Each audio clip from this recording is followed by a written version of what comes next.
You ever read something that starts off completely insane and somehow just keeps getting crazier every single chapter? Most comic book stories make you want to be the hero. This one makes you question if you'd survive the first week. Deadly Class throws a bunch of teenagers into a secret school where the only thing they're actually learning is how to kill. Sounds insane, right? But somehow, that's not even the craziest part, because underneath all the violence, backstabbing, and chaos is one of the most emotional stories I've ever read. So today, we're diving into the comic that took high school drama, mixed it with assassins, gangs, and the 80s, and somehow made it all work. Let's see why Deadly Class became one of the most unforgettable comics ever made. Marcus Lopez is a homeless 14-year-old boy who lives alone on the streets, begging people for spare change. But people don't even bother to look him in the eyes and just pass him by. One day he begs from two old rich guys, but instead of giving him money, one of them gives him a newspaper, so he steals the man's wallet. Marcus wasn't always homeless. He used to have two loving parents until one day, when a crazy woman jumped from the top of a bridge they were visiting and landed straight on top of them, killing both of them on the spot. Apparently, during the Reagan administration, the crazy lady was discharged from a mental health facility due to budget cuts, so Marcus blames President Ronald Reagan for their deaths. Living on the streets isn't easy, and one day he wants to jump off a bridge himself, but a girl sees him and screams at him not to do it. He decides to keep on living and attends a festival called the Day of the Dead in the Mission District. Out of nowhere, a bunch of undercover cops arrive and want to arrest him. Apparently, Marcus is a wanted man, but we don't know the reason why. He tries to run away, and luckily some strange kids help him by delaying the cops. The girl from before arrives and offers to help him escape on her bike, and he says yes. The cops are right after them and begin firing toward them, and Marcus gets injured in the shoulder. This girl is a total badass because she jumps from the bike straight through the police car's window and kicks the shit out of two cops.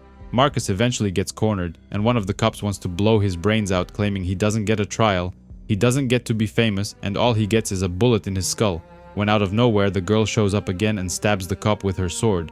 Next, Marcus is taken prisoner and taken somewhere in a basement. He is surrounded by the kids who helped him escape and an old Chinese man named Master Lin. This guy claims he knows all about his troubled life and wants to help him by turning him into an assassin. He wants to train him to become one of the world's greatest assassins, surrounded by others like him, in a place where he will be safe from their laws. Marcus thinks they're nuts and declines his offer, but on his way out, the girl who saved his life changes his mind.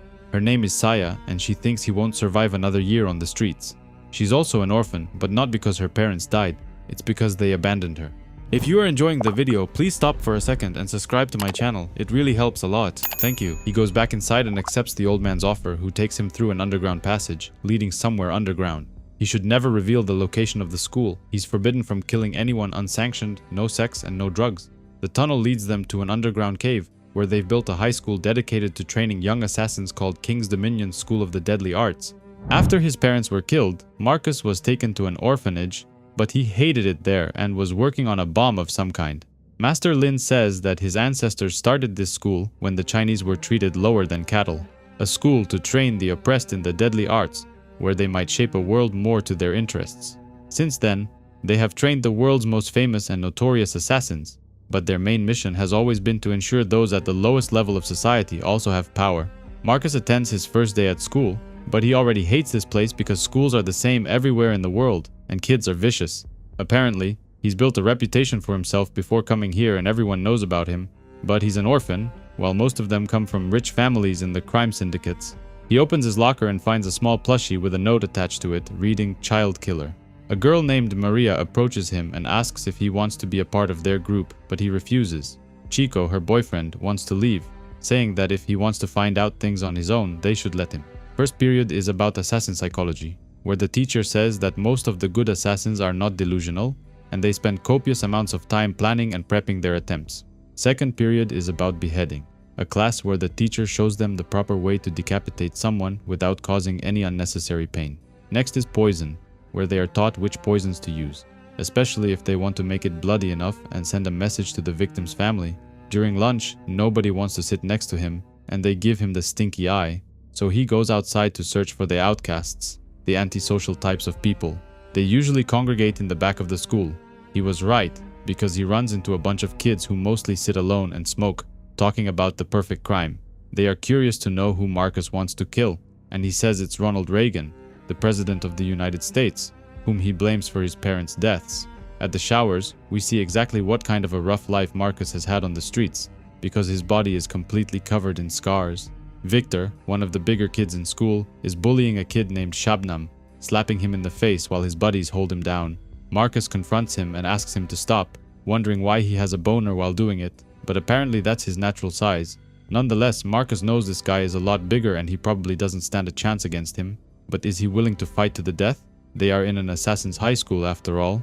As thanks for saving him, Shabnam tells him about the different kinds of groups at the high school and their backstories. While they are talking, one of the guards at the school brings him a box with a dead rat inside, but he doesn't explain what it means. There are 6 main groups at the school: the Preps, consisting of rich kids, mostly CIA and FBI, the Dixie Mob, Aryan Brotherhood, and Confederate holdouts, who are mostly rednecks, and Brandy is their leader, the Soto Vatos, drug money cartel kids, with Chico in charge and Maria as his girl, though apparently she's got some kind of learning disability. The Jersey Kings, where the dipshit in the yellow sweater is the son of Paulie Caravaggio, and he moves all the drugs in the school. The Final World Order from South Central Los Angeles, whose leader is Willie, and his dad was one of the most respected OGs of all time. And the Kuroki Syndicate, Japanese gangsters, who are very mean and led by Saya, whom Marcus has already met. 7th period is a class about the black arts, where the teacher wants to know the real reason Marcus is here. Lex, one of the kids that was smoking outside, exposes him, saying he's here because he wants to kill the president, which makes the other kids laugh at him, but the teacher wants them to keep quiet. They should respect a man's thirst for revenge, but killing someone isn't easy, even if he deserves it. To prove a point, he gives them homework. He wants them to each pick a teammate and find someone to kill, but it has to be someone who deserves it.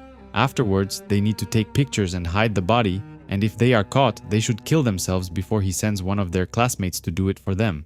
Marcus wants to team up with Saya, but she tells him to fuck off, so instead he teams up with Willie, who is curious to know if his reputation is real or not. Somewhere in Oakland, a cop is called to investigate a disturbance at the local animal farm. He goes inside and finds a strange man eating a goat, but instead of being afraid of being arrested, this guy just laughs in the cop's face.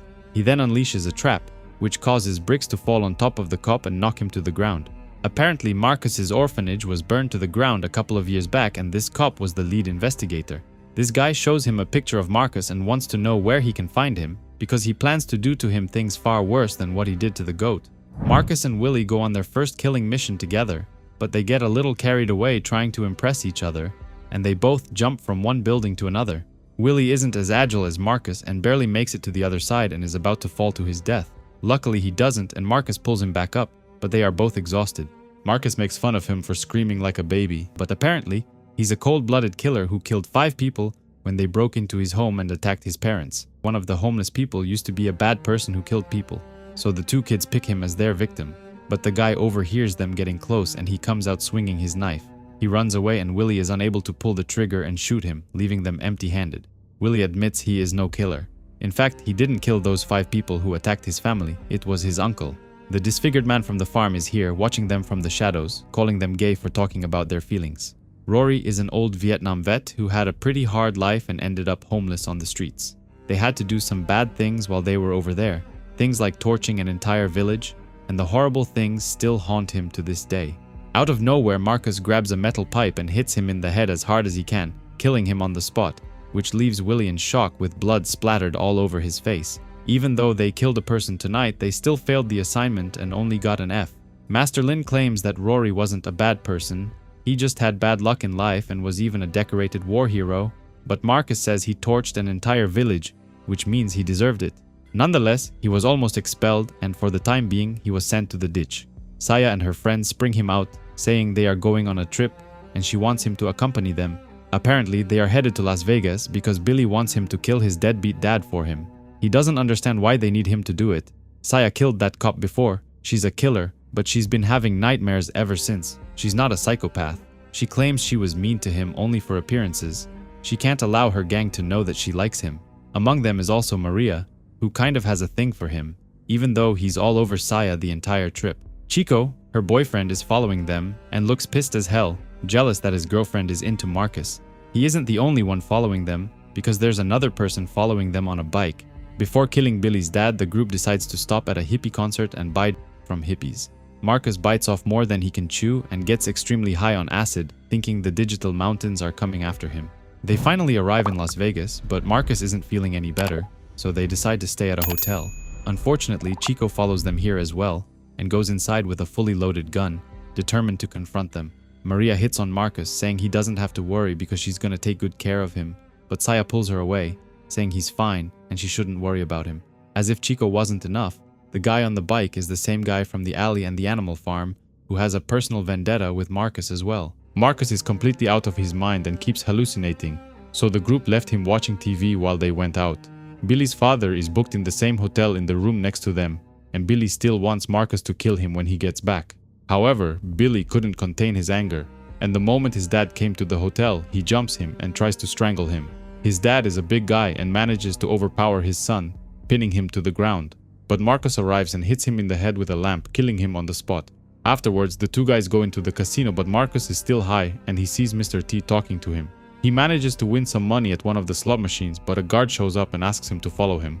Apparently, Marcus was using a fake ID to get inside and it's a felony, but the officer is willing to let him go as long as he gives him the winning money. Marcus returns to the hotel where Maria is waiting for him half naked. She starts hitting on him, kissing him passionately. When out of nowhere, Chico breaks inside, furious as hell. He threatens to kill him, but Marcus manages to escape and run outside even though he's still kinda high. Chico catches him from behind and they both crash through the window of a convenience store. They get into a heated fight, but Marcus fights in slow motion, allowing Chico to land a few good blows and even cut him. He eventually loses the fight and Chico starts stomping him on the ground with his legs, breaking a few ribs. The cops arrive and ask Chico to surrender or else they're gonna shoot him, but he refuses to comply and attacks them as well. He manages to steal one of their guns and begins blasting bullet holes through their bodies. While he was distracted, Marcus escapes and runs into one of the back alleys, trying to hide inside a dumpster, but Chico eventually finds him. He puts the gun down and wants them to have a fair fight, but Marcus is already pretty busted and still high, so he loses the fight. His friends show up and try to save him, but Billy gets stabbed with a knife. Chico accuses Maria of cheating behind his back, saying that if it wasn't for his family, she would have been killed on the streets. They rescued her, just like Marcus was rescued, but they also used her. They used her to kill in their family's name, and besides, she didn't ask for their help. Next, Willie picks up the gun and threatens to shoot him, but Chico knows he has never killed anyone in his entire life and thinks he's a wimp. He takes the gun away from him and is about to kill Marcus, but Maria attacks him a second time, this time using her war fan to slice his throat and kill him. As if things aren't bad enough, the guy with the busted face shows up and says he knows Marcus from when they were roommates at the boys' home orphanage. This guy says he grew up with a fucked up family and he likes eating animals, but when his dad caught him doing it, he had to kill him. He doesn't want to kill them. Instead, he takes Chico's body, saying he might need it later, and then picks up a stray cat, saying he knows just what to do with it. The crew pack up their stuff and head back home. But this whole experience has been traumatizing, and for the first time in a long time, Marcus wants to keep living. 1 year later, a young doctor ends his work shift and is about to leave for home, after a long day at the free clinic when, out of nowhere, he is ambushed by a woman who wants him to check her. She attacks him with a screwdriver, but he punches her in the face and manages to escape. She wasn't alone though, because two other guys are blocking his escape and want to kill him in horrible ways. Ever since Maria killed Chico, she oscillates between suicidal depression and manic ecstasy. She and Marcus are now a couple and he thinks he loves her. But her mood swings are too much for him and he wants to break up. But how can he, especially after she saved his life? And besides, the sex is good. She also lives in terror of Chico's father finding out it was her who killed his son. Apparently, he's a real-life monster. Marcus got a job at the comic book store where he works afternoons and evenings. Willie got him the job. He works here as well on alternating days. Meanwhile, Saya goes out every night trying to find the guy who stole Chico's body. She's a total badass compared to the rest of them. The group attends a party, but Lex is being a total dickhead and picks on everyone, making fun of the way they look and act. Marcus confronts him, accusing him of being a coward, saying he's not the smartest nor the toughest guy in the room. He's actually the most desperate. Saya drags him outside, asking him to calm down because Lex is legit. He's a bomb expert and has mastered at least 6 forms of silent disembowelment. She wonders who left the scar on the right side of his face. Apparently, it was Mrs. Ranks, a woman working at the boys' home orphanage. While they are talking, someone is watching them from a tree, when suddenly, he shoots at them with a bow. Saya catches the arrow, which nearly kills Marcus, but he runs after him, wanting to know who's trying to kill him. This person is Maria, who was jealous of him and Saya spending time together, so she wanted to mark her territory. She knew Saya would catch the arrow, and Marcus can't resist her. The two of them make love in the cemetery. Apparently, those rednecks who killed the doctor earlier are working for Chester Wilson, aka Fuckface, but they were supposed to leave a message on the wall with the guy's blood. Chester wants to build a reputation for himself as a serial killer, but he gets mad as hell because Jimmy John forgot to leave his signature mark. While they are talking, Saya is spying on them from a nearby building, but they see her so she runs away. Master Lin is reading the personal journal of Marcus, which was stolen by Shabnam. Lin wants him to put it back and make it look like it wasn't moved, saying he's a good pupil for doing this and will achieve much in the school. Marcus shows Saya his diary and asks her to read it, saying he can't talk about his personal life, so she has to read it. After his parents died, he was taken to the boys' home orphanage, but this place was a sweatshop run by some very nasty people. They were being forced to sew and make clothing items, and when they weren't doing it fast enough, the guards would beat them. Marcus had a plan to escape and was stealing needles for something, but one of the guards noticed that some needles were missing. He and Sonia, the girl working next to him, were brought to Mrs. Ranks, who demanded to know where the needles were. Marcus was stripped of his clothes, but he hid the needles very well and they couldn't find them, so he was sent to his room while Sonia remained behind to be beaten. He was roommates with Chester Wilson, who was bigger than him and would bully him every day, forcing him to give him his sandwich. But that night, Marcus had put needles in his sandwich, which causes him to choke. He had also made a bomb out of the needles, and when the guards came inside, he detonated it. The guards were injured by the needles, and Marcus was able to take the gun and blow their brains out. He then went into Mrs. Rank's office and tied her to the table, saying he was going to call the police after he released the children from their cells. He did it, but Chester had survived the poisoned sandwich, and after grabbing all the weapons he could find, he killed everyone, including the other children, and then burned the whole thing down. Marcus escaped, but he was blamed for his crimes, even though it wasn't him who did all those horrible things. When Maria was a little girl, she used to live with her family in Juarez, Mexico. Sadly, her family was poor and her father stole money from one of the cartel bosses in the area. As punishment, he was hanged on a cross and forced to watch as his family was butchered in front of him. They wanted to kill Maria as well, but the boss's son said he knew her from school and she's clever and could be useful, so they took her with them. She was raised among the drug cartel, and because of this, she's now a ruthless killer herself. She uses her skills to outsmart Victor, who's 5 times her weight and size, but only has half her brain. Saya shows Marcus the newspaper, which talks about a serial killer who's butchering people and desecrating their bodies. He always leaves his signature mark on the wall, calling himself Fuckface, but Saya claims it's Chester Wilson. They know where he's hiding and they want to hunt him down, but first, they need Lex's help because he's a bomb expert. Lex refuses at first, but Marcus tricks him into accepting the job, saying it's the moment to prove just how good he really is. Instead of going to see his girlfriend, who is suffering from depression after killing Chico, Marcus accepts Saya's invitation and they attend a concert together. She urges him to let loose and just have fun, and he does, claiming it is the most fun he's had in years. On their way back to the high school, Saya hits on him and kisses him passionately, but he can't stop thinking about abandoning Maria. The two of them spend the night together, making love in the park, but Marcus realizes he's supposed to open the comic shop today because they are having a big sale. He starts running to the shop, but he can't stop fantasizing about Saya and their night spent together, while also feeling bad about cheating on Maria. The comic book store is packed today, and the dorks can't wait to get their hands on discounted comics. He grabs a quick lunch, but there was something wrong with the burger and he doesn't feel too good. One of the kids keeps pushing him, saying Marcus promised he would draw Sabretooth fighting Spider-Man for him, so Marcus decides to play a prank on him and fart in his face. Unfortunately, there was no fart. That burger was rotten and he ended up shitting himself. He goes to the bathroom and starts shitting everywhere, getting literal shit everywhere, including on his clothes. He runs out of toilet paper, so he uses his boss's shirt to wipe himself, but this causes him to get fired. The gang arrives and Saya asks if he's ready for the big raid.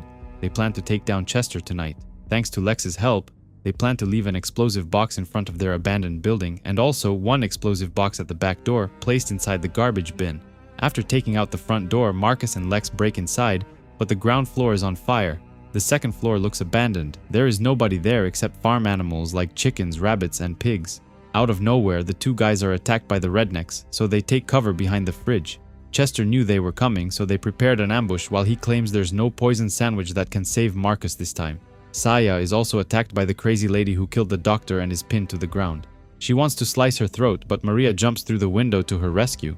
However, before doing anything, she asks Saya if she slept with her boyfriend. Saya is about to get killed, but Maria is just sitting and watching from the window, about to let her friend die a horrible death. The two guys are pinned behind the fridge while Billy is trying to get inside through the back door, but that door is reinforced with steel. Marcus and Lex are about to get overrun, but they still have a grenade left, which they detonate. Maria eventually saves Saya by stabbing the crazy lady with a push dagger through the neck. She's safe, but now she goes after Maria, who refused to help her because she slept with her boyfriend. The two girls get into a heated confrontation when out of nowhere, Gran attacks them with a pitchfork. The grenade was effective, and it managed to take out everyone in the room. Everyone except Chester, who runs downstairs. The two boys are unharmed because they locked themselves inside the fridge, which saved their lives. Maria is one tough cookie, and she manages to kill Gran using her own pitchfork. But she's not done just yet, because now she gets attacked by another redneck. They just keep coming.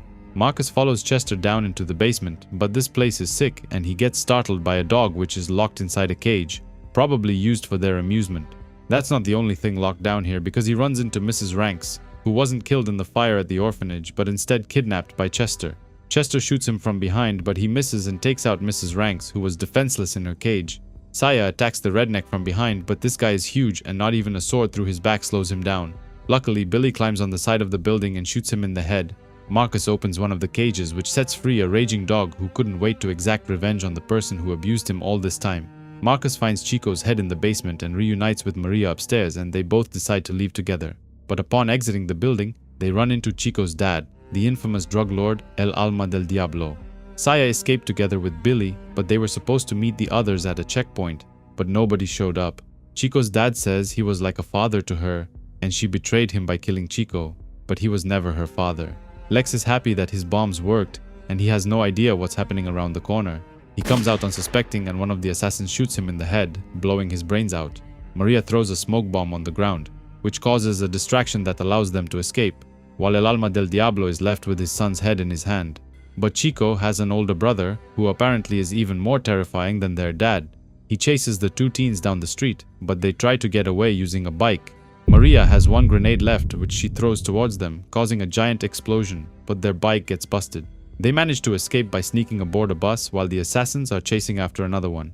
Marcus apologizes for cheating on her, saying that when this is over, he's gonna make it up to her, so they end up kissing. But Maria is tired of running from her past, and chooses to confront the cartel head-on. She is waiting for them on the bridge, and Chico's brother is coming for her. She dodges at the last second and exposes the trap. Marcus is driving the bus they used to escape, and he crashes into them.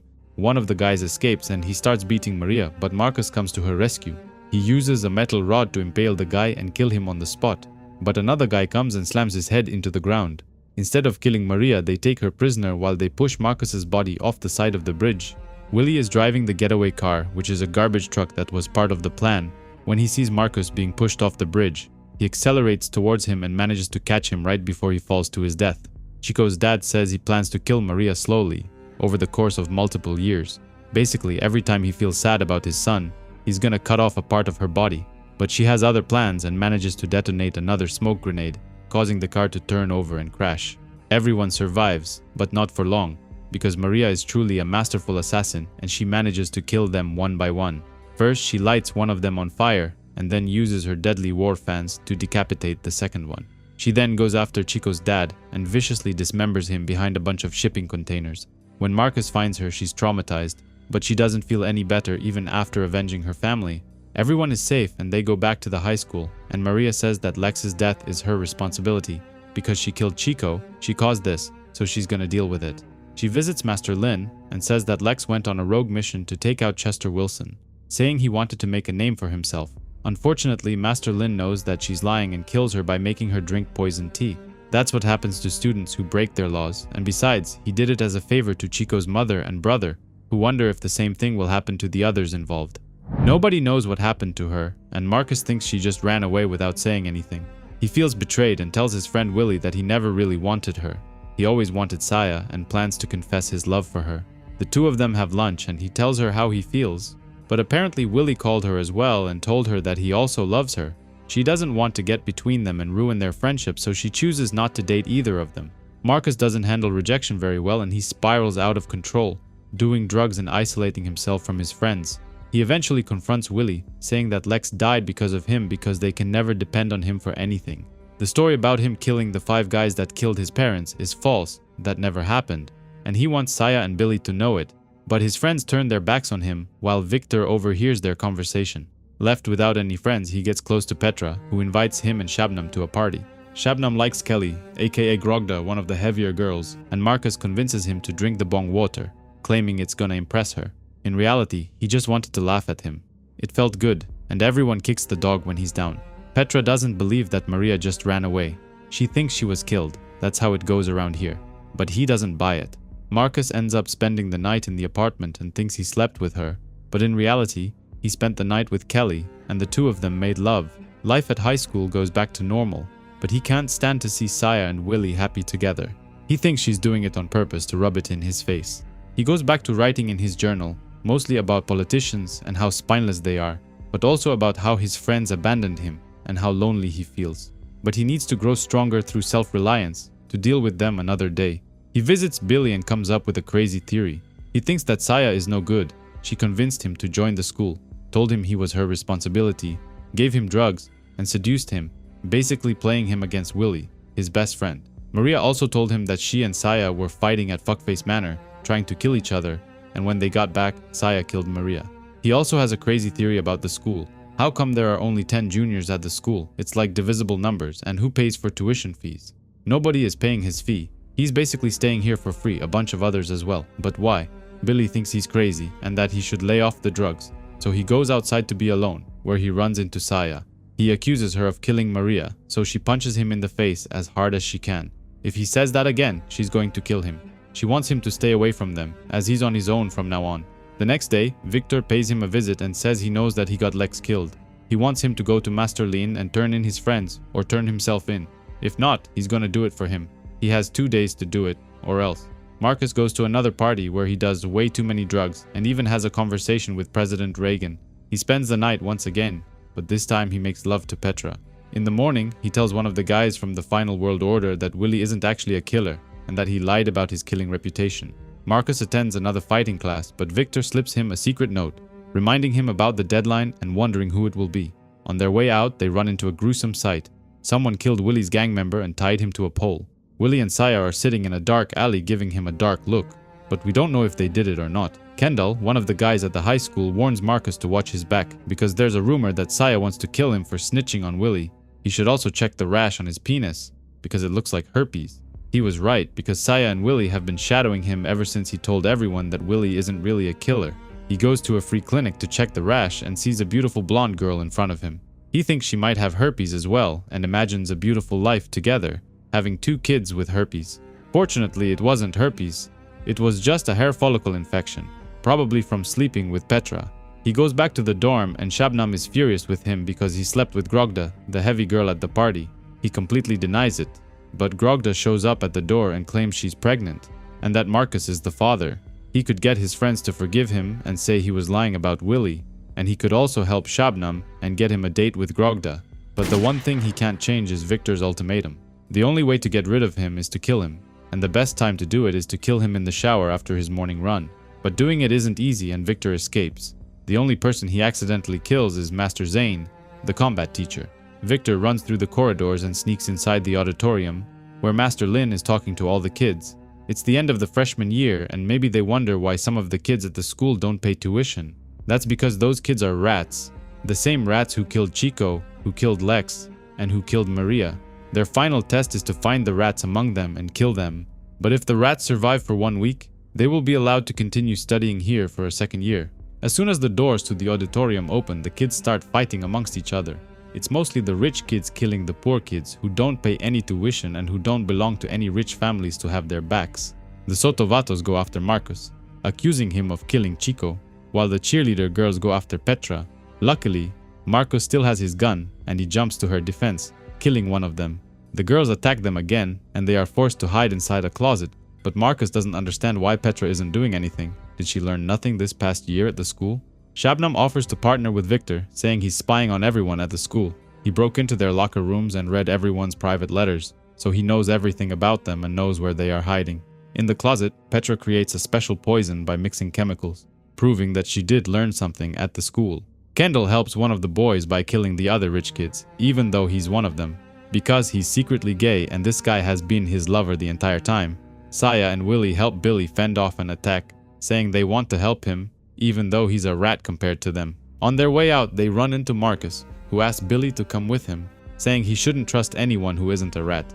Shabnam invites the New World Order to his made-up office, saying he wants to help them get rid of Willie by giving them weapons and intel, something he's good at.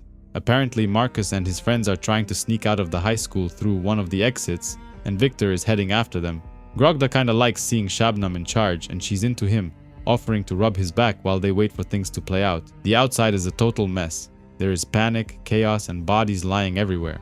Polly, a kid they've never seen before, wants to escape as well and begs them to take him. But Marcus doesn't really trust him. He doesn't trust a kid with a red shirt. Victor sees them, but instead of killing them from a distance, chooses to let them escape and hunt them outside. Apparently, Shabnam's father is a crooked banker, and he told his son about the freshman culling at the end of the year. That's why he was able to bring weapons and plan for this. Kendall calls him out on this, but Shabnam threatens him, saying he knows that he's secretly gay, and if he doesn't kill his lover, he's gonna send his father all the gay letters he's been writing. Each time the kids kill a rat, they get points to pass the final test, but Shabnam hasn't killed anyone. Instead, he takes credit for other people's work.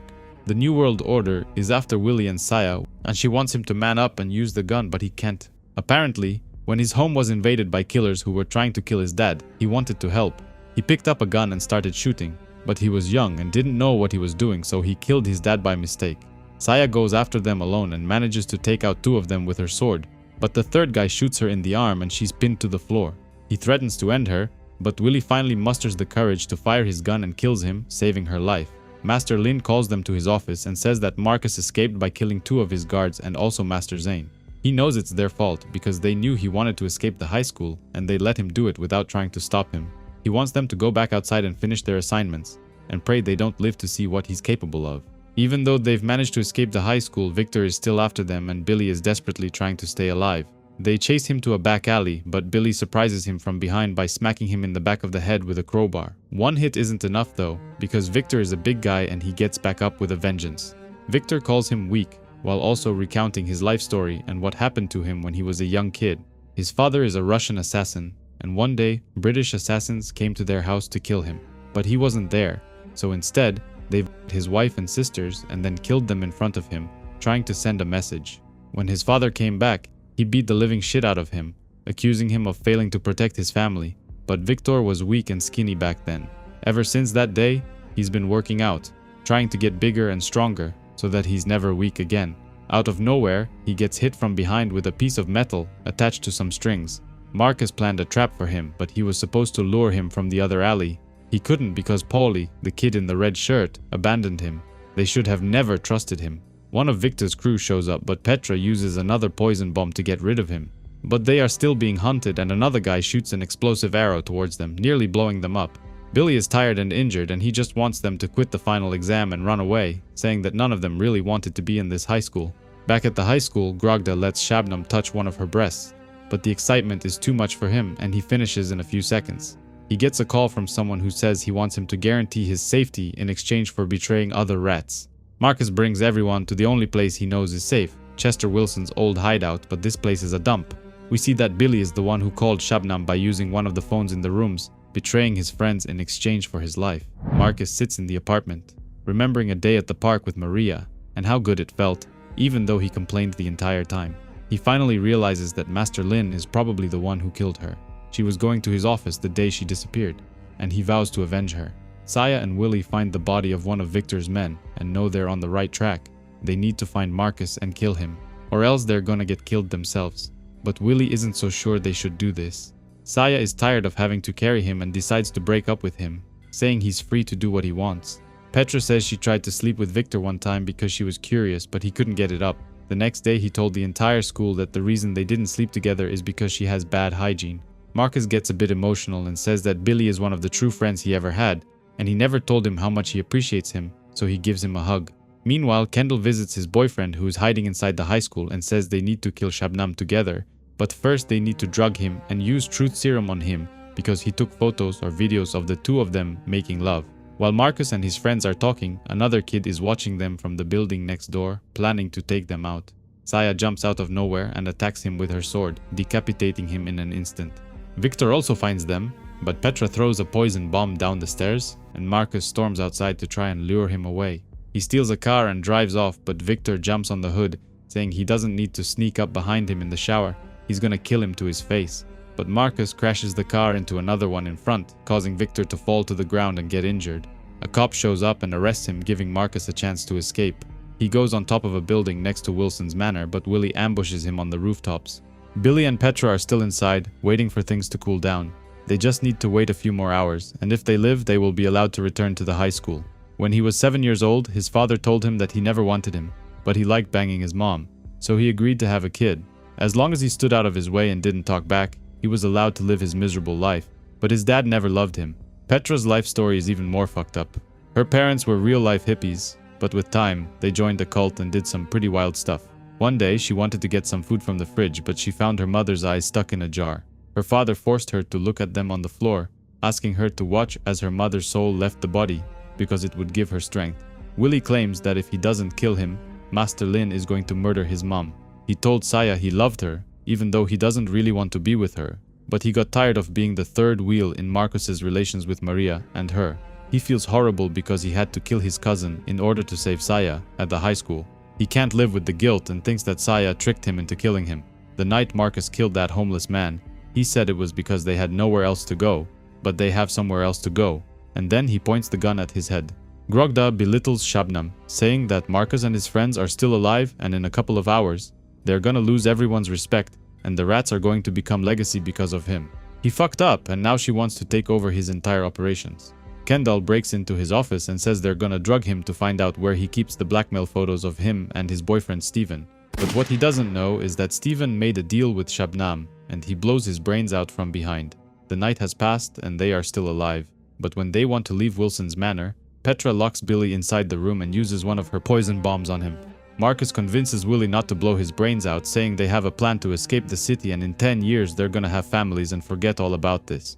Billy was killed by the poison and Petra stared into his eyes to watch the soul leave his body, claiming that her father was right. She's stronger now and not afraid anymore. The two friends want to leave the rooftops together, but Victor is nearby and he shoots Willie, killing him on the spot. He then chases after Marcus, who runs down the stairs while remembering the beautiful memories they spent together as a group. He makes it downstairs and opens the door, but Saya is waiting for him and she stabs him through the chest. His body falls to the ground in a puddle of his own blood, while he remembers the day he and his family went to the bridge and how beautiful it was. Fast forward to September 1988, and there's a new freshman class joining the high school. Master Lin gives everyone the same speech he gave last year, but he leaves out important details, like how he's the devil, a monster who will do whatever he has to do to twist you up. There's a new group of kids: Zenzele, the girl on the left, Polly, the kid who betrayed Billy, Helmut, the kid with the long blonde hair, and also Quan, the Asian guy from Vietnam. While they get to know each other a little better, Saya sits in a corner all by herself. Petra comes to say hi, but she has completely changed her look. She's not a goth girl anymore, but instead she looks crazy as hell. Shabnam got the most points during the freshman culling and he's now the school's valedictorian, alongside Saya, who got points for taking out Marcus. But Victor and his crew show up, saying that nobody respects a fat guy like Shabnam and he's gonna take his position as the school's leader. They had a deal, but that was only temporary during the freshman culling. Now he's the one in charge. Master Lin interrupts them and asks Shabnam to give a speech. It's part of his responsibilities as the school's valedictorian. Quan approaches Saya and tries to hit on her, claiming that beautiful girls like her are not unobtainable. It's just that most dudes lack the courage to go up and talk to her, but she's not interested and just walks away. Steven, Kendall's ex-boyfriend, is now part of Victor's crew and he hates Shabnam for making him kill his boyfriend, so he gives him a spiked drink. This was actually truth serum, which causes Shabnam to make a fool of himself on stage. He tells the truth without even noticing, saying he eats too much because he gets stressed, and also that he doesn't even like Grogda, but she's the first girl who let him touch her breasts. Brandy, the leader of the Dixie mob, asks Polly to come outside and smoke a joint together. She then leaves to get something from inside, but Master Lin shows up and says he broke the rules. Drugs are not allowed on the high school campus and he's gonna get expelled. Brandy proves how cunning and evil she can be and tells the new guys they're her dogs now and will do as they're told, or else. Somewhere in Tokyo, the Kuroki Syndicate enters a small shop where an old man has been doing business for over 50 years. Kenji, the Yakuza's leader, claims the shop owner hasn't been paying his taxes, so he's here to collect. The old man is low on cash. Nonetheless, he hasn't missed a payment in over 50 years and never let Kenji's father down. But instead of sparing him, Kenji kills him in cold blood, saying he reminds him too much of his own dad. He then burns the shop down and kills everyone except one woman, telling her to spread the word that the same will happen to others if they don't pay up. He then asked his people to go to the United States, find his sister Seiya, and bring back her sword. He doesn't care what happens to her. Seiya is training with Master Lin, who, even though he is an old and weak man, knows how to fight and kicks the air out of her. He likes her because she killed the rats and pledged her allegiance to the high school. She was Marcus's pledge, but now she wants to take another student under her wing, Zenzele. She introduces herself to her and says she'll be helping her through her freshman year, but Zenzele isn't thrilled about it. They know about her history and know that she murdered her boyfriend. The crew is playing Dungeons and Dragons tonight, and Quan invited Saya as well, mostly because he wants to hit on her again. Tosawi sits in his bed reading and doesn't want to play, while Helmut calls him boring. They start smoking and everyone picks their character and stats, but Saya just wants to be herself. Zenzele gets into an argument with the boys, saying that boys are obsessed with guns and their role models are cowboys and soldiers, but Helmut won't apologize for being a man. One of the guards at the school walks through the door carrying a small case. Inside it, there is the skeleton of a dead rat, but nobody knows what it means. No one except Saya. There's a meeting in the student council assembly room between Shabnam, Grogda, Brandy, Victor, Petra, and Steven. Steven doesn't want Grogda there, saying she doesn't belong here, and besides, she's only there because she's the only one willing to sleep with Shabnam. Nonetheless, the meeting continues and Shabnam says they have a common enemy they need to take out, Saya. She killed Straight Edge Dan and Marcus, and Master Lin made her his pet. He's grooming her to take their spot, so he wants Petra and Steven to take her out. But Victor volunteers to do it alone, saying he doesn't need help and will dispose of the body once it's done. In the corridor, he tells Steven that he doesn't really plan to kill her, he was just lying while they decide the next step. When out of nowhere, someone trips him. It's Helmut, who calls him a clumsy KGB asshole. He comes from East Germany and he hates the Russian KGB. The two of them are about to fight, but Saya stops them right before they jump at each other's throats. Zenzele writes a letter to her family in Africa, telling her parents about her life at the high school for deadly arts. Her family is suffering back home, so she came here to become a deadly assassin in order to go back and help them.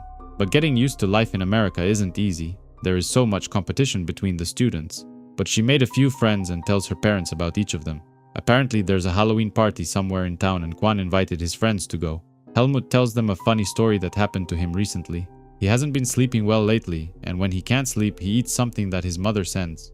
One day, he was having gas, but he couldn't fart because he was at school. Eventually, he gets into an elevator and lets it rip, filling the air with the scent of his disgusting fart. But he wasn't alone.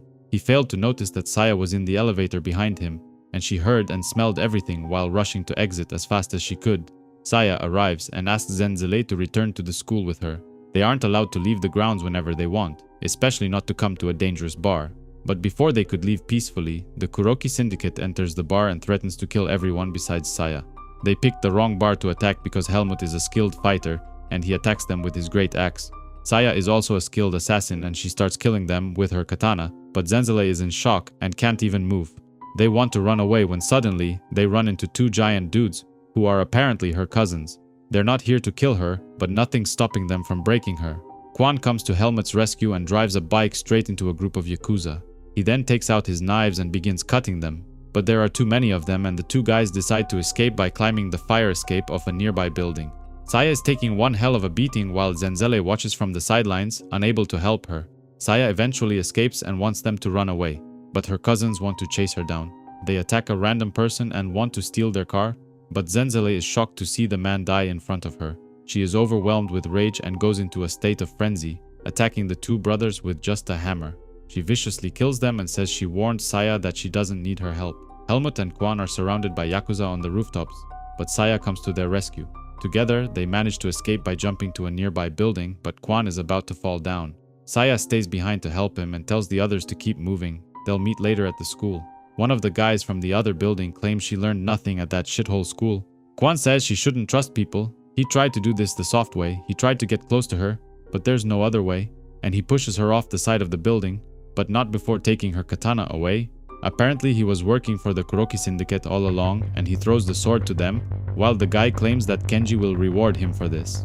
The story jumps to Fernley, Nevada, where two plumbers arrive at a mansion which is heavily guarded.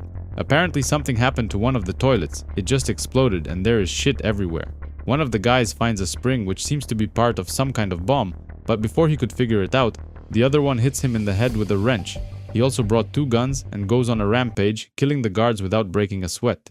Somewhere in a basement, a girl is tied up in chains and is being tortured by a sicko. He uses electricity to torture her, but he doesn't want to kill her, he just wants her to suffer endlessly. The plumber comes downstairs and uses the clippers on the guy, turning the electricity on and frying his brains out. The girl that is tied down here is actually Maria. She wasn't killed by Master Lean after all. They are inside the mansion of Chico's dad, which is now run by his wife and their oldest son. She was keeping Maria locked downstairs and torturing her for her own pleasure. She wants her people to kill the intruder, but not harm Maria, because she's going to live a long life, being tortured until the end of time. Unfortunately for her, things take a dark turn because Maria was hiding upstairs in one of the closets, and she attacks her, using her war fans to decapitate her. She then jumps through the window and tries to run away, but the remaining son wants to slaughter her. We finally see who the other guy is. It's Marcus, who apparently is still alive, and he uses a rocket launcher to blow up the older son and cause a massive explosion that destroys the house. Maria can't believe he came for her, and they are both happy to see each other. Saya wasn't killed in the fall and was taken prisoner and brought back to Japan, where her mother takes care of her. She falls asleep and has a dream about her father when she was just a young girl. The Kuroki and the Eito clans have been at war for many years, but thanks to her father, there was peace and stability in the neighborhoods they controlled. Saya wanted to help her father and become a member of the Yakuza, but he wanted a better life for her, away from crime. Her brother, however, was a different story. Since he was a man, he was next in line to replace his father, but he wanted to change things. He wanted the Kuroki syndicate to deal drugs, saying the economy is booming and there are many workers who need drugs and prostitution. But his father and Eto opposed this. Kenji was mocked within their group of friends, mostly because he didn't have enough money to pay for a night out. That's why he wanted to deal drugs, to get richer. His sister, however, was better at business than him, and she got money by running a gambling ring at school.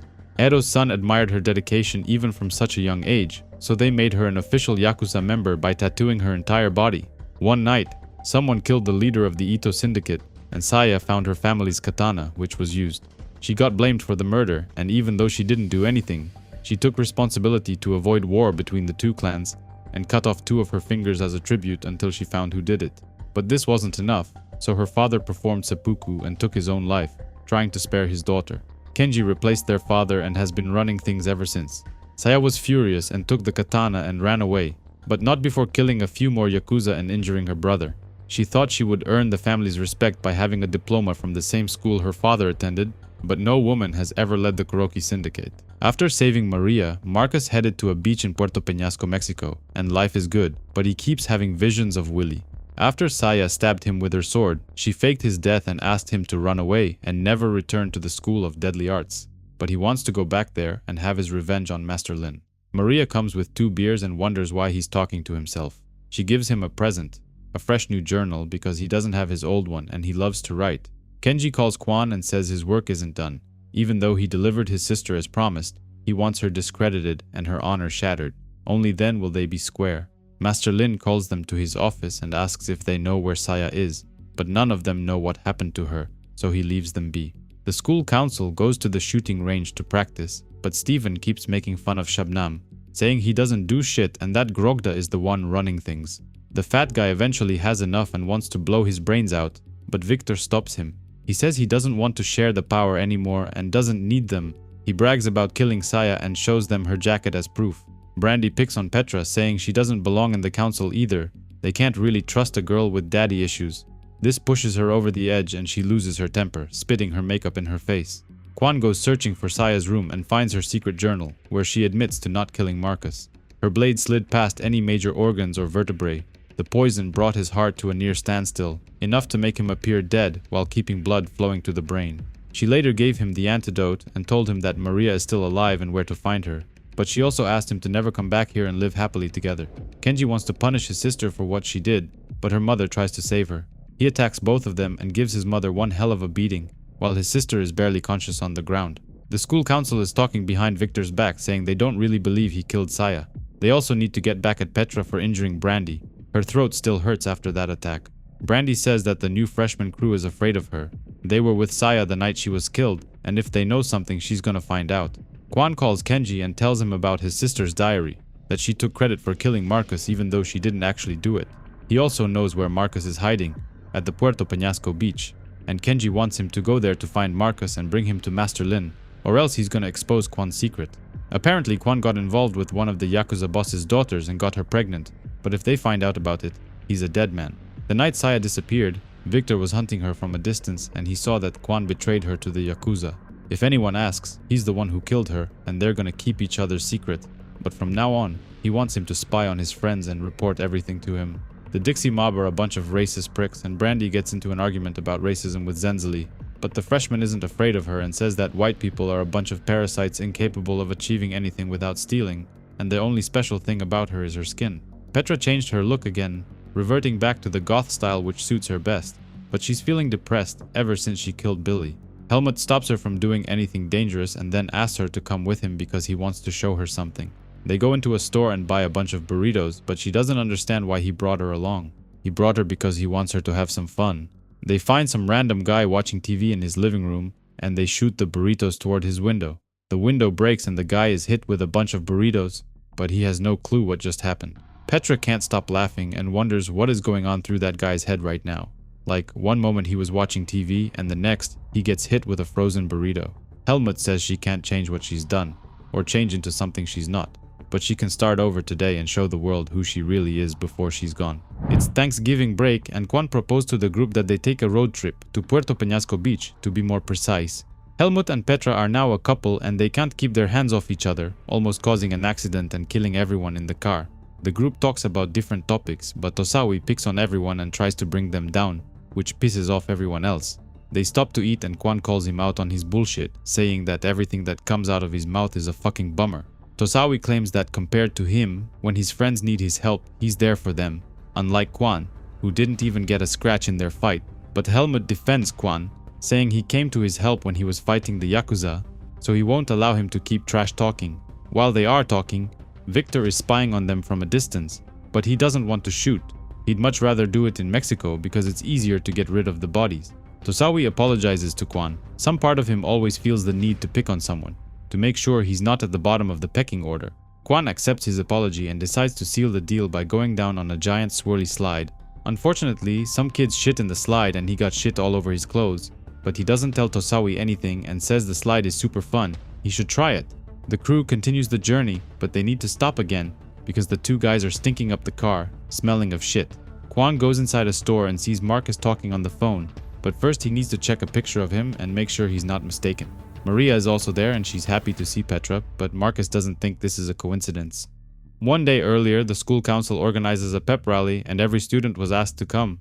Brandy gave a big speech in front of everyone, but the kids made fun of her, saying they want to see her tits and asking why she sounds like a man. She wanted to get back at Zenzele because of what happened in the shower, so she went through her things and found hundreds of unsent letters to her parents. But why she never sent them? It's because her parents are dead and she killed them. This made Zenzele emotional and she wanted to run out, but Victor stopped her, saying the pep rally is not over. Tosawi came to her rescue and smacked him over the head with his skateboard, but this incident led to a full-blown war among the students. Master Lin was there as well, but he chose to do nothing and just sat there and watched. Petra wanted to get back at Brandy for being a bitch, so she threw poison towards her, but she ducked, and instead the poison landed on Shabnam's face, disfiguring him. In the present, Marcus doesn't trust them, and he demands to know how they found them, but Kwan lies, saying that someone at the school told him about this place and how amazing it is to vacation here. He calms down the second he hears what they did to Shabnam. Any enemy of his is a friend in his book. Everyone calms down and they drink beer mixed with drugs, which gets everyone a little horny. Marcus and Maria get a little frisky, and they start making love on one of the beds, but they aren't the only ones. Helmut and Petra do the same thing on the other bed, while Tosawi tries to convince Zenzele to do the same. She's reluctant at first, but she eventually decides to do drugs and gives him a passionate kiss. When the guys were done, Kwan gives Marcus a big hug. Even though he didn't have any sex, they all need a family who knows and loves them, and he's not alone anymore. He feels a lot better and goes outside to buy a drink, when out of nowhere he gets ambushed by Victor and Brandy. Victor is shocked to hear that Marcus and Maria are both alive, and he can't stop thinking about the credits he's gonna get for bringing their heads back to Master Lin. He threatens Kwan and orders him to leave the door open, because he's gonna barge inside in 10 minutes. But he's not the only one after them. The Yakuza arrives as well, and they want to capture Marcus alive, but they're gonna kill the rest. Kwan warns the crew and they escape from Victor through the back window, but they run into the Yakuza. When Victor breaks inside, everyone is gone.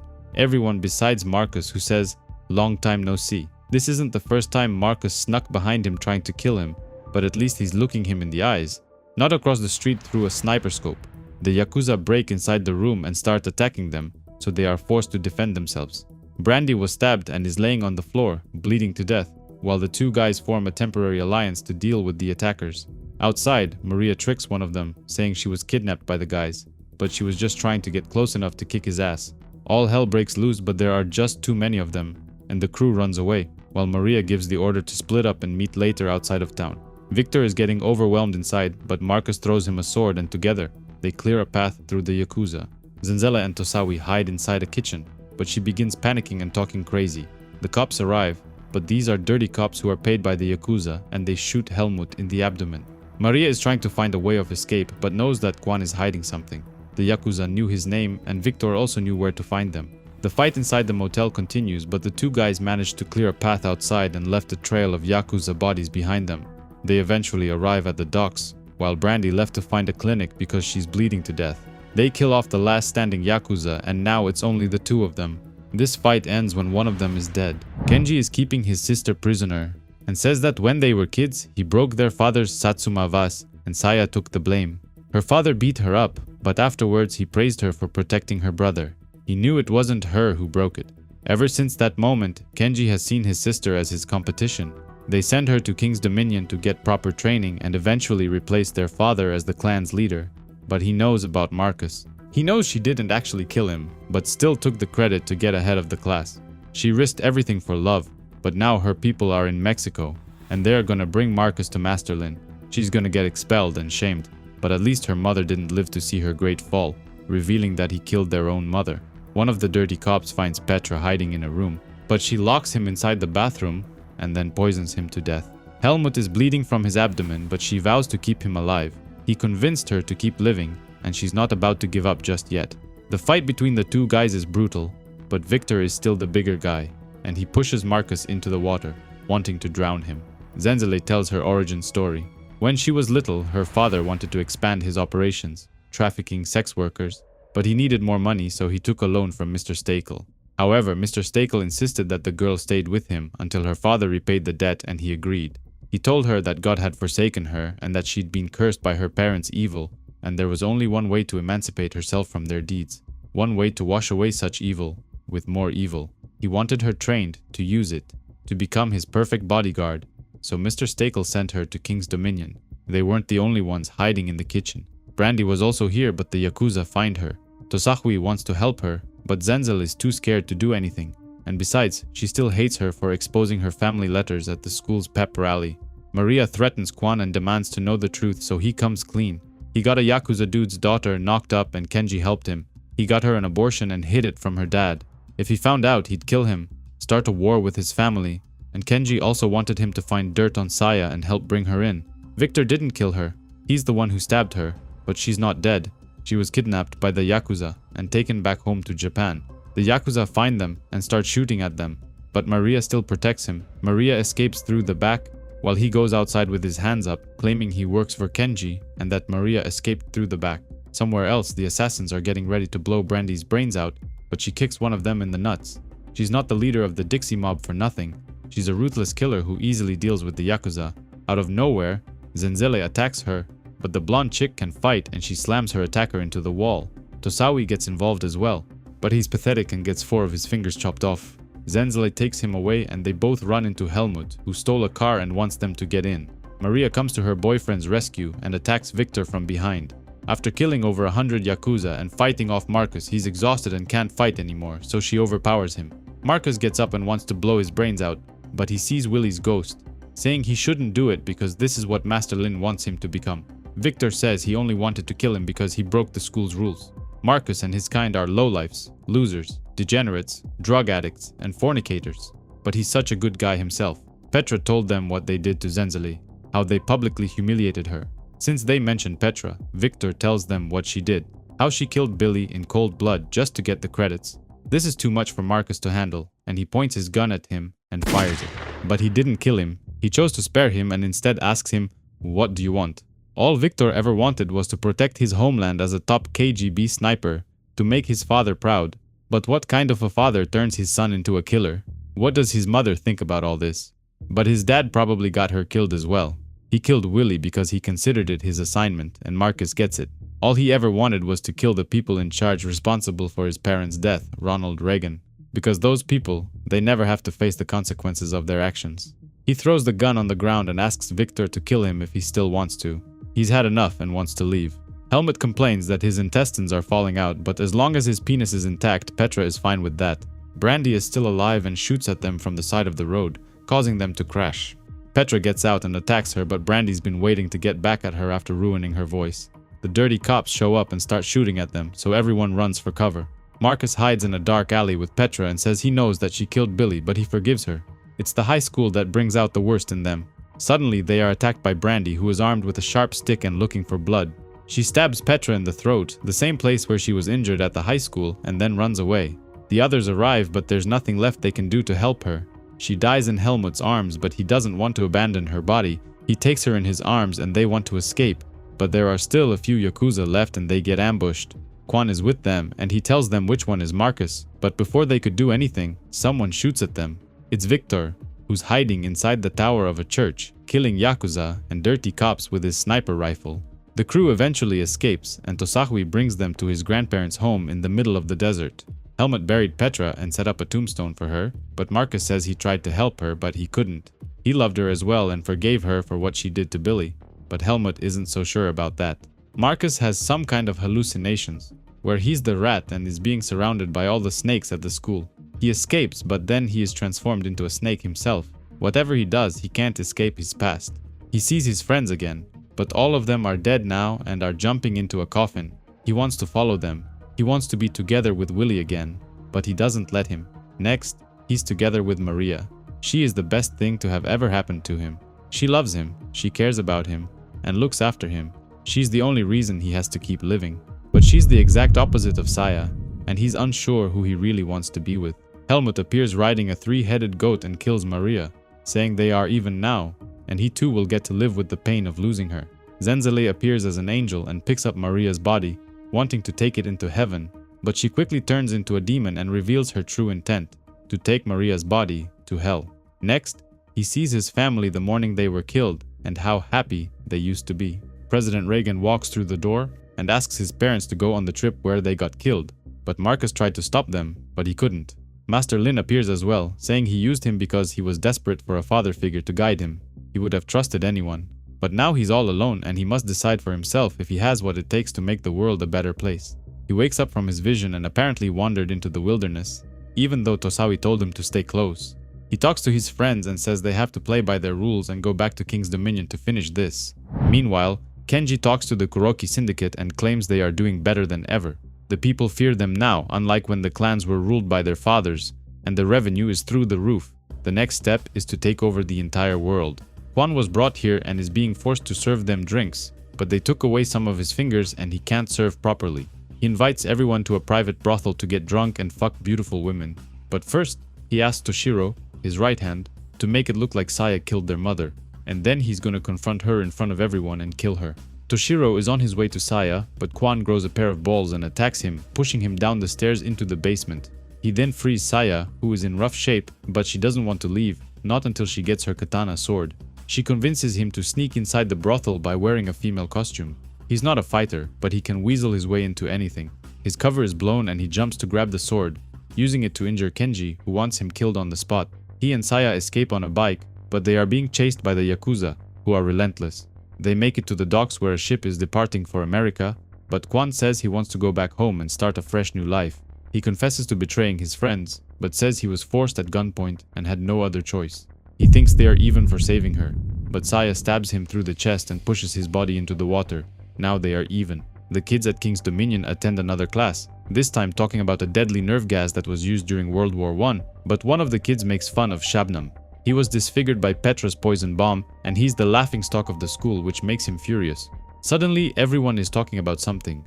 Marcus and Maria have come back to the school and everyone is shocked to see them. Master Lin is curious why they returned, and Marcus says they don't want to live on the run. It's better to be inside pissing out than to be outside pissing in. By returning, they have revealed that Saya lied to him. Isn't he concerned with betraying her sacrifice? He knows that the two of them are responsible for attacking the Sotovato stronghold in Nevada, but since Maria is El Alma del Diablo's adopted daughter, and with the rest of his family dead, she's the next in line to lead the gang. She returned to Master Lin as everything he knew she would become, everything he mistook Saya to be. He allows them to join back the school as per tenets of the Great Exam. They are henceforth a legacy entitled to all protections the title carries. However, they will be sleeping separately. Maria is given a male roommate by the name of Stefano, and Marcus is paired with an Australian roommate named Samuel. Marcus is considered a star now because he managed to survive the freshman culling and has returned to become a legacy now. Everyone respects him, everyone except Helmut and the other crew, who want nothing to do with him and ask him to stay away from them. He even gets a ton of pornographic love letters from other students, while another one introduces herself. Her name is Jayla and she calls him cute. He's even got a hella cute scar that balances out that baby face now. School continues as usual. They attend classes, they learn to shoot weapons, and even hand-to-hand combat. But Marcus still prefers coming to the back of the school to sit alone and smoke. The school council confronts him and Maria, saying they run the school now and they don't have any rights to get involved. Grogda insults Maria and says that Marcus slept with her when he thought she was dead, but she puts her in her place by slamming her against the ground. The school has just begun, and just wait till they see what secrets they have planned for them. The next day, Brandy hits on Shabnam and says that Marcus is the most popular kid in school.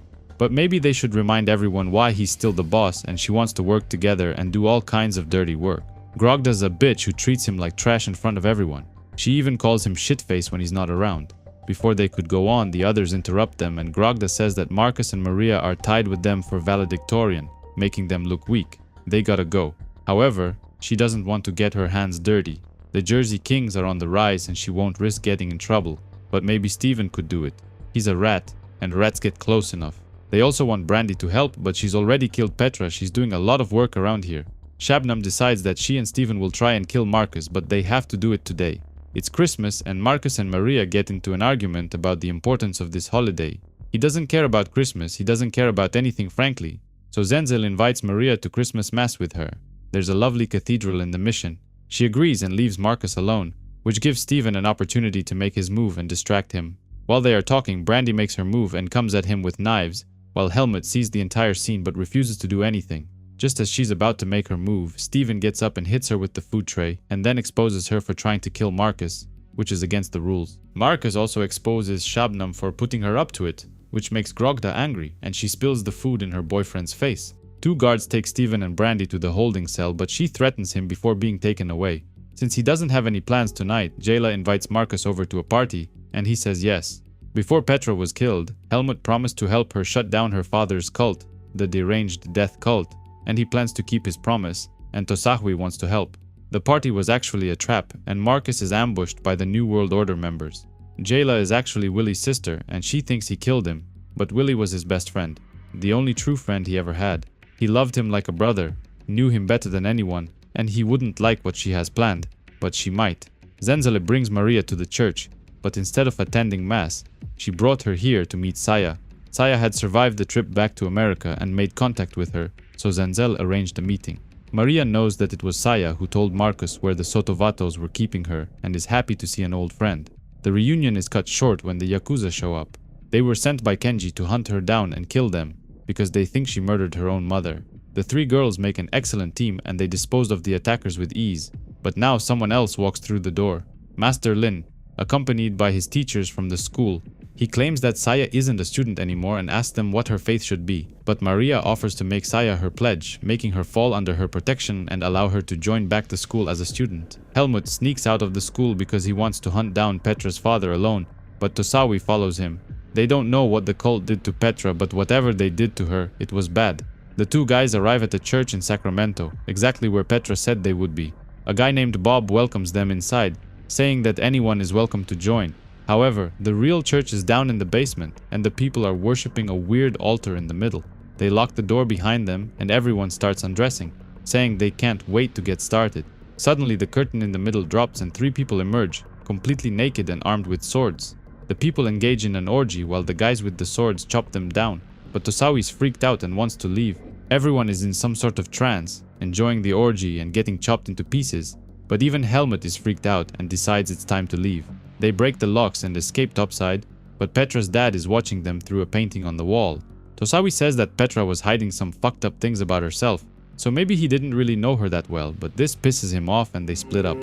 Helmut is hitching a ride alone when Petra's dad shows up and offers to give him a lift. It's January 4th, 1989, and every student has gathered outside to take a class photo, but Master Lin shows up with someone who shocks everyone. He brings Saya because he wants her to be included in the class photo, but first he gives her the pin of the rat, saying that to get ahead and to stay alive, she will need to hurt the people around her. Instead, she chose weakness, and because of that, she's a rat now. Maria didn't tell Marcus that she was alive. Instead, she just wants him to be happy that their friend is alive, but Marcus can't help but feel that life was easier with her gone. School goes back to normal and Marcus is more popular than ever. Every kid wants to say hi to him, while the opposite can be said about Saya, who finds a rat in her closet. They finally talk in private and Marcus promised her that after she found Maria, they would both disappear, and they did, but Victor found them. She still wants them to disappear, but he has other plans and refuses to keep talking to her, saying he needs to study. Maria is hanging out with Stefano, her roommate, and they seem to have many things in common. Some random guy hits on her, but Stefano defends her and picks on the guy, calling him a retard with no manners. Meanwhile, Marcus is hanging out with his roommates, Jayla and Steven, the latter of whom became his friend after Marcus saved his life from Brandy. Marcus can't believe how popular he is and how fake people are. Just last year they wanted nothing to do with him, and all of a sudden he has a reputation. He and Maria have become more distant. He quit drinking, but she drinks every day, and they get into constant arguments. Meanwhile, he's also been spending a lot of time with Jayla, and they get along very well. They went to see a movie together, and he had the time of his life. Allying with Steven was a good idea because Steven told Grogda that Shabnam has been cheating on her with Brandy, which made her angry. They already don't trust each other in that group. Stefano is throwing a big party at his parents' cabin in the woods, and Marcus agrees to come, but he's being grumpy like always. Saya is sitting alone in a corner and nobody wants to talk to her. Nobody likes a rat. Marcus tells everyone what happened to her, how her brother tried to kill her in Japan, and now she's trying to finish school as valedictorian so she can go back home, take over her crazy Yakuza clan, and kill her brother. Victor gets into an argument with Steven, asking if he's not afraid of his soul burning in hell, but this brings up the topic of religion. Apparently hell wasn't even invented until the 3rd or 4th century AD. Grogda is still mad at Shabnam and keeps making fun of him, saying he looks disgusting with his scars and asking how he could think that Brandy likes him. Stefano pressures Marcus into taking a drink, even though Marcus didn't want to do it. Turns out he should have said no, because the drink was spiked, and he spent 30 minutes shitting on the toilet. While he was busy clogging up the toilet, Maria went missing, and he goes searching for her. He goes upstairs and finds Saya making love to Zenzele, but they tell him to fuck off. He opens another door and finds Victor giving Steven a job. This one is even more shocking. Grogda keeps pushing Shabnam, saying he's not good for anything and that he's a useless piece of shit. She pushes him one too many times, and he finally snaps. He hits her in the head with an axe, killing her on the spot, and then throws her body over the campfire. Brandy arrives, and he says they kindly broke up, while her body is roasting on an open fire like chestnuts. Marcus goes outside searching for his girlfriend and finds her making love with Stefano. He panics and runs deeper into the forest, where out of nowhere he runs into some cult type shit. He runs into Helmut, who looks completely changed. Something must have happened to him after getting in the car with Petra's dad. Maria thinks she did something stupid, but Stefano claims it's not her fault that Marcus pushed her away to be with someone who actually loves her. A bunch of cult members emerge from the forest and surround them, but they're not here to preach God's gospel. Maria wants them to run back to the cabin, but Stefano is way ahead of her and abandons her, fleeing to save himself. She stays behind to fight them off and even butchers one of them with her war fans. The cultist finds Shabnam roasting his marshmallows, but before Brandy can figure out what's going on, she gets tranquilized. It only takes a couple of minutes before they arrive at the cabin and start breaking inside. They viciously attack anyone who gets in their way, but Saya jumps down and cuts off one of the guys' hands with her family's katana. Victor and Steven emerge from one of the bedrooms, but they haven't the slightest clue what's going on. Helmut is chasing Marcus through the forest, asking him to confess to killing Petra, saying he will be unburdened by it. Apparently, it was Shabnam who called Petra's dad and told them where they were. They kill Polly in cold blood because Shabnam says he's useless. He's just a guy in a red shirt. Saya wants to go out the front door and everyone is welcome to join her, but she's not helping anyone. It's every man and woman for themselves. However, the house is surrounded by cultists and they torch the cabin, setting it on fire and leaving everyone to burn inside.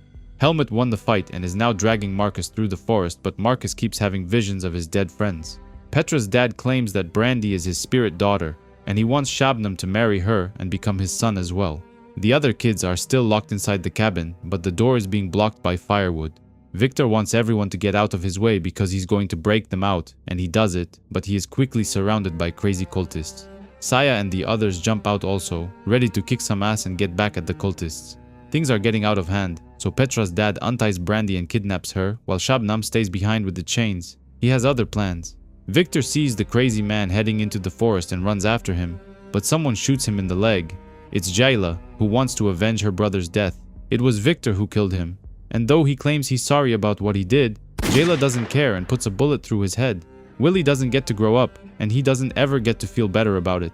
Maria comes out of nowhere and attacks Helmut, trying to rescue her boyfriend. She manages to untie him, and Marcus grabs his axe and wants to stab him. But now the story jumps back to the cabin where the kids have killed most of the cultists. They've survived the attack. Saya kills the last one, but Shabnam hits her in the back of the head with a rock and she goes unconscious. He then ties her next to the burning cabin and says the sword isn't strong enough to cut the chains, but it's strong enough to cut off something else, like her hand. Marcus stops right before delivering the blow and says he won't kill him, but Helmut doesn't waste a second and keeps fighting. He takes Maria prisoner and vows to kill her if Marcus doesn't admit that he left Petra to die. Out of nowhere, Stefano shows up and shoots him in the chest. He claims he didn't abandon Maria. He just went back to the cabin to get his gun and came back for her. Marcus can't stand the sight of seeing the two of them together, so he picks up his gun and starts firing. The story jumps a few years into the future. Marcus is now living with a roommate in Phoenix, Arizona. He sells drugs now, but he is annoyed with his roommate, who invites people over every day, forcing Marcus to give them drugs. One day, a beautiful blonde girl shows up and he's stunned by how beautiful she actually is. She's a middle-class suburbia girl and she doesn't normally hang out in places like this with people like him. She's clearly excited by it, thinking it's dangerous, and he judges her entire life based on her looks. While they have people over, he spends most of his time in the bathroom reading comics, but she thinks it's kinda lame. One guy comes inside to piss, but neither of them seems to be bothered by what the other is doing. They go outside and start talking about music. She likes Guns N' Roses, Metallica and Rem, but he thinks those bands started out doing something pure and real, but they all sold out. She thinks he's kinda moody and dark and that he hates everything, but she's attracted to him. And after he gives her a pill, they start kissing. They sleep together, but in the morning, Marcus has trouble navigating the apartment because it's filled with strange people he doesn't know. It reminds him of the pile of bodies back at King's Dominion. Why do our real thoughts creep out when we first wake up? He goes to work delivering pizza for a living, but what he's actually doing is taking hits. His pizza was filled with poison, which killed a guy and his dog. That's how he really makes money. He's a drug addict himself, and because of this, he's having trouble shitting, so he buys an enema kit. Unfortunately, the blonde girl catches him trying to use it in his apartment and is shocked by it. He runs after her trying to explain, but someone attacks him with a knife. This guy is another assassin who was sent to find him and take him out, but Marcus is better and he takes him out in a bloodbath. Next, he reunites with the old crew at Lake Tahoe in California. They don't hang out together anymore, but they keep in touch, and he wanted to see them and spend time together. Helmut is also here. He's doing much better now and has completely healed after being mind-controlled by the cultists. Zenzel and Toshawi never left his bedside in the hospital, stayed through physical rehab, and helped deprogram him. He loved Petra very much and went into a depression when she was killed, but they used her memory to guilt-trip him into getting better. Marcus says that they found him and sent a hitman to kill him, but he was better. He was trying to move on, and he even found a cute girl, but he can't outrun the past, so he wants them to do one final job and set things straight. He jumps in the water but has no idea just how cold the water is. Toshawi makes fun of him, but Zenzele pushes him and Jayla inside as well. Helmut does the same thing to her, saying she shouldn't be mad because they would have turned on him next. The crew agrees to do one final job and they head out on a road trip together. Marcus sees a family getting ready to take a family picture, but he couldn't stand to see how happy they were, so he started shouting at them. They talk about what happened at King's Dominion after they came back from the cabin. Master Lin had called everyone to the auditorium because he had some big announcement, but Marcus had planned something. It was the end of the freshman year and they were about to do the freshman culling, but Marcus got up on stage and said that today they are all rats. Meanwhile, his crew got up from the stands, armed to the teeth and ready to burn the place to the ground. They finally arrive at their destination in the middle of the forest, where Petra's dad and the cultists have built a church. Brandy is also here, but she's brainwashed now, just like Helmut was, and she's one of them. The crew blocks the exits and they light the thing on fire, trying to cook everyone alive. The people inside panic, but Petra's dad takes Brandy to a secret exit and asks her to escape and teach the world what he has shown her. He then went inside and watched the others burn alive while dying as well. They were all pretty much screwed in the head. It's finally done. The crew has put the past behind them and they can finally start living their lives in peace. Saya survived as well, but she's a drug addict now and spends her time breaking into people's homes and stealing stuff. She uses the money to buy more drugs and doesn't have anyone in her life anymore. Instead of sniffing the drugs, she smokes them, which makes the effect 10 times stronger. She's completely out of touch with reality and thinks she's in a mythical story, some distant fairy tale land. She drinks beer in front of a church and the pastor offers to help her. He can offer her a place to sleep, food, and even help her get clean. Instead of accepting the help, she steals his watch and then pawns it for 40 bucks, which she uses to buy more drugs. Apparently, Brandy had made it out of the fire and is living a good life now.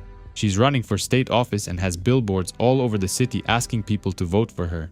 Saya goes back home and falls asleep, but is awoken by the sound of police banging on her door. The cops ask her to surrender and not resist because they're going to blow her brains out, but the sound is coming from next door. She breaks inside the other room and finds Marcus sitting on the couch watching a movie. That's where the sounds were coming from. We now go back to King's Dominion and find out what really happened there. Marcus and his crew had started an uprising in the auditorium, turning on the teachers and the guards. But the whole thing escalated, and Master Lin lost control. He and Ms. DeLuca were trying to escape through the basement, but one of the students saw them. Marcus and Jayla both attacked DeLuca together, taking her out first, but getting Master Lin wasn't as easy. Stephen was also there, and they came at him from all sides, but the old man is a master after all, and he held his own against them. Stephen managed to grab him from behind, but Shabnam begged him not to kill him, saying he's going to ruin everything. Stephen still holds a grudge ever since Shabnam made him kill his boyfriend Kendall. The fight continues with just the three of them, but Marcus is fighting for his dead friends and is relentless. Just as he is about to deliver the final blow, Saya cuts him with her sword from behind, but not enough to seriously injure him. She needs this place to make valedictorian so she can be the first woman to take over the Yakuza. Stephen catches Shabnam and gives him one hell of a beating, unleashing years of built-up rage. Marcus claims this isn't part of the plan. They're not killing any students. They only want to kill the teachers and burn this thing to the ground. He knows that Stephen killed Kendall, but killing Shabnam doesn't undo it. They're only healthy to the extent that their ideas are human. Does this feel humane? In the end, they let him go.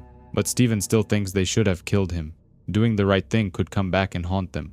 Master Lin takes Saya to his office and gives her the final ritual, saying that in order to become the perfect assassin, she must not marry. She must discard friends and, more importantly, ideals. To care for another human is to create her own greatest weakness. If she loves someone enough to die for them, then she surely will. Marcus arrives and calls him on his bullshit, saying she doesn't have to give her life for this place, for this obsession. She sacrificed everything for him once, never again. She attacks him with her sword, and the two of them get into a heated argument, while Master Lin tries to escape through a back door.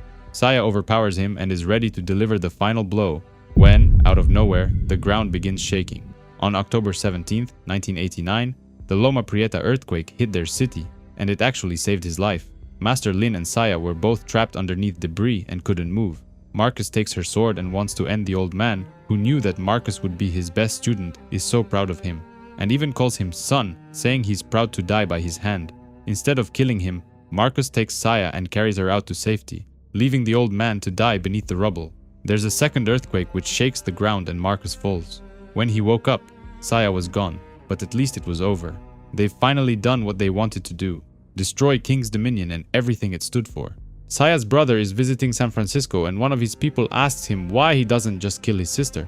By leaving her alive, she lost everything. King's Dominion, her chance at valedictorian, and any hope of ever leading the Kuroki Syndicate. Make no mistake, he wants her dead, but her death must be legendarily cruel.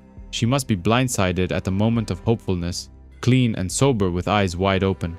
The last face Saya will ever see is the one she least wants to. Marcus is helping her detox from drugs, but it's one of the worst things a person can go through. Nonetheless, she's the first girl he ever loved and the strongest person he ever knew. Life is a series of disillusionments. Things that you thought were strong are revealed to be weak.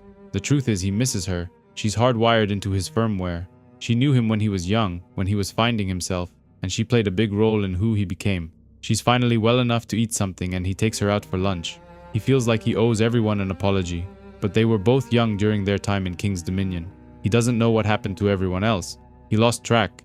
A few of the families sent their people after him in retaliation for Master Lin, but it eventually got too expensive and they stopped. She wonders if he saw that Brandy is running for the Senate and wants to do something about it. Why does she get to live her big life and chase all her dreams? They talk about love and wonder why people stop loving each other. Love means nothing beyond the time you feel it. He tells her about the cute blonde girl. They dated for 3 years, but they eventually broke up. He heard that she has cancer now, but she's married to another guy and even has kids now. He loved her, but that was in the past and now he doesn't care. Maybe love is just chemicals to make people go out, procreate, and stick around to care for their offspring. Saya is bored with his cynicism and finds it disappointing that he never outgrew it. He's always been like this. Things quickly escalate from this and they can't keep their hands off each other in the bedroom. She gets on top of him and takes out her gun, pointing it at his head while she climaxes. While they are doing it, there's a camera planted in the ceiling and her brother is watching the entire scene. He's the one who hired Marcus to get close to her and is impressed with his good work even if the fees are high. She and Marcus plan to kill her brother, but he's well guarded inside a penthouse, so she will have to sneak inside somehow. After she gets inside, she will take out her sword and kill the guards, but it won't be easy because there are many and they are also her Kuroki brothers. She will probably get herself killed, so they need another plan of attack. There are 40 guards in that hallway, so he doesn't want to use a sword. Instead, he wants to go in guns blazing. Each one that falls will give him a line of sight to the next. Saya wonders if he's going to shoot 7 guards with 1 bullet. He's not in the Matrix like Neo was. It's her brother, so they're going to kill him following her plan. Everything goes as planned and someone goes up the elevator carrying room service. But it's not food that he's bringing, but a bomb with a timer attached to it. The Yakuza panic and they start running down the stairs, but Saya ambushes them from above. She talks to Marcus and gives the order to shut off the lights and things get chaotic pretty quickly. The lights go on and off and each time, more and more Yakuza die by her hand. She kills all of them and then gives some money to the bellboy, who had no idea what he was getting himself into when he brought room service. Her brother is staying in the last room, but there is one more room full of Yakuza that they need to clear before getting to him. It's a piece of cake and Saya manages to retrieve her family's sword, but Marcus puts a gun to her head. He was hired by Kenji, but he was only pretending to work for him. He gives her 2 choices: abandon her desire for revenge and run away with him. He has enough money for both of them to live comfortably without worrying about anything, or kill Kenji, take over the Kuroki syndicate, and become everything she used to hate. The choice is hers, and he gives her 1 minute to think about it. She didn't even need 1 minute, because the moment he left the room, she went after her brother and decapitated him. She disappeared but left him a note, which leaves him disappointed that she chose the second option instead of choosing a life with him. The truth is he wanted out himself, but he can't do it alone because he's weak. So he needed Saya to put the weight on her shoulders. He's not here to save her. He's trying to get her to save him. Marcus goes on another mission to assassinate someone in Quintana Roo, Mexico. He's now a professional hitman and leaves a trail of bodies in his path. Nothing and no one is able to stop him. His target is the infamous cartel boss Velasco, who is doing with his mistress. He puts a bullet through his head but leaves the girl alive, saying he shouldn't have slept with married men. But he did make a mistake. He didn't tie her up or even gag her, and she is able to scream and alert the guards that Velasco was murdered. Getting in was a piece of cake, but getting out won't be as easy because Velasco's personal army shows up. Entire trucks filled with mercenaries. He throws smoke grenades which create a diversion, allowing him to sneak out the back, but someone surprises him. It's Maria, who's actually Velasco's wife. She hired Marcus to kill her husband because he was cheating on her, and she also wanted to grab power. But he left the mistress alive because she's just 25 years old, the same age Maria was when she married Velasco in order to gain control of Diablo's old business. She wants to help him escape and tells the guards that he's her personal bodyguard. But the guards don't believe her and start firing. A fight to the death erupts. Marcus and Maria are together again like old times. They cannot escape each other no matter what. They fit and they seek each other out instinctively. They both escape on one of the boats and she claims she won't ever let him down. The 2 of them moved in together and got jobs as regular people. No more killing, no more hits. Marcus works as a writer for an independent newspaper and Maria works as a nanny for rich people. They don't earn a lot of money, but for the very first time in their lives, they are living an honest and simple life. Maria drops the cooking pan, spilling its contents on the floor. There's something wrong with her wrists, a curvature in her fingers. The bones are bending and it's getting worse. Within a month she couldn't sleep because of the pain, but they carried on with their lives as usual. Month by month her pain got worse and worse. After the disease attacked her shoulder, she cried herself to sleep every night, on the nights that she could sleep at all. On the nights when she couldn't, they'd stay up watching TV together to keep her mind off it. They see Brandy on TV. She's a US senator now, preaching about the war in Iraq, saying it's a good thing, that they're gonna liberate those people and get them from eating sand to picking hot KFC. Things are getting worse every day and Maria can hardly keep anything in her hands anymore. A doctor diagnosed her, and she either has rheumatoid arthritis or maybe lupus. Either way, both are very serious and incurable. Unfortunately, they can't afford any medical treatment. They are barely making enough money to survive, and Maria won't let him be an assassin again. It's June, and they go on an amazing vacation together, driving down from Pacifica to Santa Cruz. Marcus finally decides to pop the question and asks her to marry him. She wants to make sure that's what he wants, because her illness is getting worse and worse and her life is going to look different than normal. But he doesn't have a doubt. She's his home, and they're going to make it work, if she's into it, of course. The best way to get married is in Las Vegas, but they didn't want to do it alone. So they called a couple of friends, Tosahwi, Zenzele, and Helmut, who's gotten a lot fatter since the last time they saw each other. They hit the casinos afterwards, and everyone had a great time. Marcus writes in his journal a sort of letter to his unborn children that he feels blessed for having beautiful people in his life, people who loved him and whom he loved back. Somewhere else, Steven is also together with a partner and sees the wedding photos, but he thinks that some old friends are better left in the past. Still, he feels nostalgic and looks over their high school photos from when most of the OG gang was still alive. Unfortunately, someone breaks inside his home and shoots him and his boyfriend point blank in the head, killing them on the spot.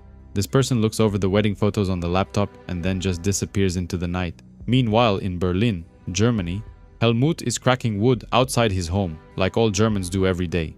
He's also married and has 3 kids, but he gets a message on his phone telling him to check his console. He still works as an assassin, and someone wants him to kill Shabnam, who's laundering money for Russian oligarchs. His wife knows about his night job, but she understands that he's making the world a safer place for her and their children. In order to make a few more bucks, Marcus wrote and published a book, and tonight he's signing them at a local bookstore. But nobody shows up except a random guy who says he hates pulp sci-fi and prefers hard sci-fi, which I'm guessing is the opposite of what Marcus writes. He didn't sell any books and goes home depressed, but someone is spying on him, reporting back to Shabnam and Brandy, who are thrilled to know that his life is miserable. 3 minutes later, Helmut arrives at the mission's destination and sees Shabnam sitting behind a computer. He turns him around, but it's not actually him. It's a dummy of him. This was a trap to lure him here, and the door shuts behind him, making him a prisoner inside this room. Brandy goes live on the laptop and starts taunting him, saying she's gonna gas him the same way that Petra gassed Billy. In just mere seconds, his muscles stop responding and his lungs are on fire. Choking on his own blood, this is exactly how Billy left this earth. Zenzel goes to the New York Times and talks to reporters, saying she's got the story of their lives. A current United States Senator and candidate for President of the United States is the leader of a white nationalist terrorist organization. She knows this because she went to school with her, but they can't access the public records because they were destroyed, along with the school. They want some proof or someone to corroborate her story, but they've all been killed. Only a few of the people who went to school are left. Now she's trying to murder her and her husband, and she wants them to do some research into her family's history. They're gonna find out she's telling the truth. She claims she was sold into servitude as a child and forced to attend King's Dominion School for the Associated Arts, and Brandy Lynn attended as well, as she is the daughter of the leader of a neo-Nazi group known as the Dixie Mob. She knows she can't explain it, but she at least wants them to look into it and dig into Brandy's history. Apparently, Marcus's book Lone Star was somewhat successful, and a producer wants to turn it into a show for the Crime Network. He's kinda disappointed hearing this. The Crime Network is a channel known for low-budget flicks, but there are thousands of writers each year who don't sell anything. At least they have a buyer for his script. They need the money, and Maria convinces him into taking the deal, but the filming is in Vancouver, and he has to move there while they film. The network made a deal with Honda to be the car sponsor of the show, and they want him to drive through San Francisco doing an interview. This whole thing makes him extremely nervous and he feels like shit, but he has to do it, or else Honda is gonna cancel the sponsorship. While driving through San Francisco doing the interview, he sees his dead friends, who think he's a sellout. He used his tragic story as a tool to fuel how blue-collar he is, such a man of the people.